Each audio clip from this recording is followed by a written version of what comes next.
Assalamualaikum warahmatullahi wabarakatuh. Berjumpa lagi dengan saya Muhammad Hambali serta Miftah Fitriani. Di sini saya akan coba menerangkan tentang teori manajemen pemasaran, khususnya pasar bisnis.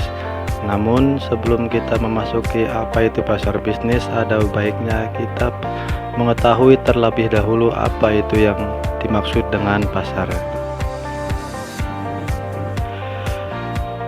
Pengertian pasar. Pasar adalah salah satu dari berbagai sistem, institusi, prosedur, hubungan sosial, dan infrastruktur tempat usaha menjual barang, jasa, dan tenaga kerja untuk orang-orang dengan imbalan uang. Barang dan jasa yang dijual menggunakan alat pembayaran yang sah seperti uang fiat. Oke, setelah kita mengetahui pengertian pasar, maka selanjutnya kita akan ke pembahasan utama kita, yaitu tentang pengertian pasar bisnis. Apa itu pasar bisnis? Pasar bisnis merupakan semua organisasi yang membeli barang dan jasa untuk dipergunakan dalam memproduksi produk atau dengan tujuan dijual lagi atau disewakan kepada pihak lain dengan mengambil untung. Jadi di pasar bisnis ini poinnya adalah jika ada suatu pembelian terus itu tidak dipakai sendiri dan mengambil keuntungan, maka itu dinamakan pasar bisnis.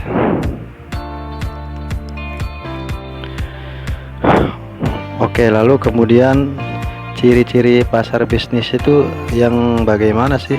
Nah, di sini disebutkan ada beberapa ciri-ciri pasar bisnis, yaitu pembelinya lebih sedikit. Pemasar bisnis biasanya menangani jauh lebih sedikit pembeli daripada yang dilakukan pemasar konsumen. Artinya walaupun pembelinya sedikit, pembeliannya lebih besar. Beberapa perusahaan besar melakukan hampir seluruh pembeliannya dalam industri-industri seperti mesin, pesawat terbang, dan alat pertahanan. Karena pembelinya sedikit, otomatis hubungan antara pemasok dan pelanggannya erat. Kemudian juga para pembelinya terkonsentrasi secara geografis, artinya biasanya antara pembeli dan penjual itu tidak terpisahkan oleh suatu negara atau suatu wilayah. Artinya biasanya kalau di Indonesia itu masih satu kawasan industri lah gitu. Kemudian permintaannya turunan, lalu permintaannya tidak elastis, lalu permintaannya juga berfluktuatif, dan permintaannya secara profesional. Artinya pembeliannya melalui proses, biasanya itu mengajukan order dulu, terus mengajukan kapan akan dikirim, terus barangnya juga spesifikasinya yang udah ada standar sendiri-sendiri. Jadi permintaannya seperti profesional, itu seperti itu. Lanjut. Kemudian karakteristik pasar bisnis. Beberapa pasar mungkin memiliki karakteristik sendiri, begitu pula dengan pasar bisnis itu. Dan beberapa karakteristik pasar bisnis, yaitu pasar bisnis memiliki beberapa karakteristik, yaitu para industri mengandung pembeli yang lebih sedikit tetapi lebih besar dibandingkan pemasar konsumen. Kemudian pembeliannya lebih besar. Pelanggan di pasar industri lebih berorientasi secara geografis. Permintaannya juga turunan. Permintaan atas barang bisnis benar-benar berasal dari permintaan atau barang konsumsi. Kemudian juga pembeliannya profesional. Barang bisnis dibeli oleh agen petugas pembelian yang terlatih, yang harus mengikuti kebijakan, batasan, dan persyaratan pembelian organisasi. Dan permintaannya berfluktuatif. Permintaan di banyak pasar industri lebih tidak elastis atau tidak terpengaruh oleh perubahan harga dalam jangka pendek. 8. Dalam pembelian di pasar industri, pembeli dan penjual bekerja lebih erat. Kemudian juga pembeli di pasar industri seringkali langsung dari produsen. Otomatis karena pembeliannya dari produsen, maka pembeliannya juga harus dalam jumlah yang besar, dan secara harga juga biasanya lebih murah. Kemudian 10, pembeli di pasar industri seringkali menyewa peralatan, bukannya membeli langsung. Seperti misalnya mau memindahkan sesuatu, mereka lebih lebih cenderung memilih menyewa daripada membeli, karena kalau mereka membeli maka itu butuh biaya perawatan, maka itu juga akan menambah biaya operasional perusahaan itu sendiri. Kemudian lanjut,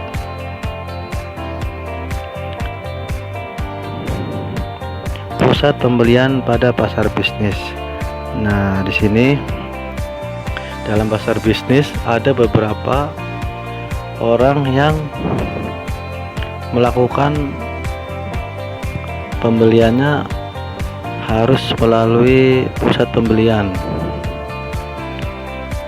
dan pusat pembelian itu di dalam pasar bisnis terdiri dari semua anggota organisasi yang memainkan salah satu dari 7 peran dalam proses keputusan pembelian. Misalnya contoh satu, pencetus, inisiator, yaitu mereka yang meminta untuk membeli sesuatu. Kemudian pemakai atau user, mereka yang akan memakai barang atau jasa tertentu. 3, pemberi pengaruh atau influencer, yaitu orang-orang yang mempengaruhi keputusan pembelian itu sendiri. Kemudian pengambil keputusan atau decider, yaitu orang yang memutuskan persyaratan produk dan pemasok. Artinya ketika pembelian itu mau dilakukan, maka yang decider inilah yang menentukan produk mana dan pemasok yang mana. Mungkin secara harga atau secara kualitas biasanya mereka mencarinya di dua sisi itu. Harapannya biasanya mereka mendapatkan harga yang murah dengan kualitas yang tinggi. Kemudian juga setelah diputuskan siapa pemasoknya atau produknya yang seperti apa, maka barulah diberikan approve atau pemberi persetujuan, yaitu orang yang mengotorisasi tindakan yang diusulkan oleh pengambil keputusan atau pembeli. Yang 6 yaitu pembeli buyer, yaitu orang yang memiliki wewenang formal untuk memilih pemasok dan menyusun syarat pembeliannya. Yang ketujuh yaitu penjaga gerbang atau gatekeeper. Siapa mereka? Yaitu orang-orang yang memiliki kekuasaan untuk menghalangi penjual dan informasi sehingga tidak dapat menjangkau anggota pusat pembelian. Nah, itu beberapa pusat pembelian pada pasar bisnis. Kemudian lanjut,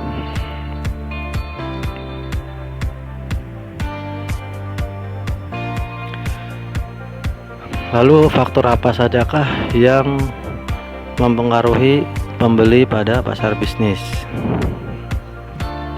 Di sini ada beberapa yang disebutkan, yaitu faktor-faktor utama yang mempengaruhi pembeli bisnis. 1 yaitu faktor-faktor lingkungan. Faktor lingkungan itu seperti perkembangan ekonomi, kondisi persediaan, perubahan teknologi, perkembangan politik dan peraturan, perkembangan persaingan, budaya dan adat, atau juga kadang suku bunga. Biasanya dalam pasar bisnis itu hal-hal seperti itu sangat diperhatikan karena akan mempengaruhi biaya operasional mereka. Kemudian faktor-faktor organisasi seperti tujuan, kebijakan perusahaan, prosedur yang dipakai perusahaan, kemudian juga struktur organisasi dalam perusahaan sendiri, kemudian juga sistem yang dipakai oleh perusahaan pada pembeli bisnis itu sendiri. Lalu ada faktor antar pribadi, yaitu kewenangan, status, empati, kemauan persuasif. Karena biasanya orang yang punya kewenangan atau punya status yang lebih tinggi dalam hal pendidikan ataupun dalam hal keuangan, kadang-kadang mereka tidak tidak melihat harga. Artinya mereka lebih ke kualitas, asalkan kualitasnya bagus, maka harga tidak menjadi masalah. Itu contoh pembeli di salah satu faktor yang mempengaruhi pembeli di pasar bisnis. Kemudian juga faktor individual seperti faktor usia, pendapatan, pendidikan, posisi pekerjaan, kepribadian, sikap dan risiko.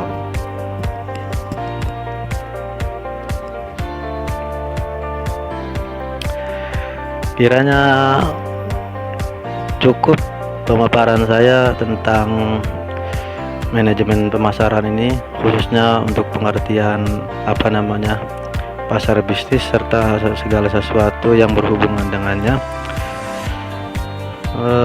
Kemudian juga bila ada salah saya mohon dimaafkan. Kemudian jika ada hal-hal yang perlu dikoreksi, dan untuk koreksi itu yang bersifat membangun, maka sangat kami harapkan untuk perbaikan di masa yang akan datang. Serta karena sekarang lagi masih musim COVID atau corona, maka mari kita tetap semangat belajar, kemudian juga giat bekerja, tetapi jangan lupa tetap menjaga kesehatan. Salam hangat kami dari Muhammad Hambali serta Miftah Fitriani. Demikian, Assalamualaikum warahmatullahi wabarakatuh.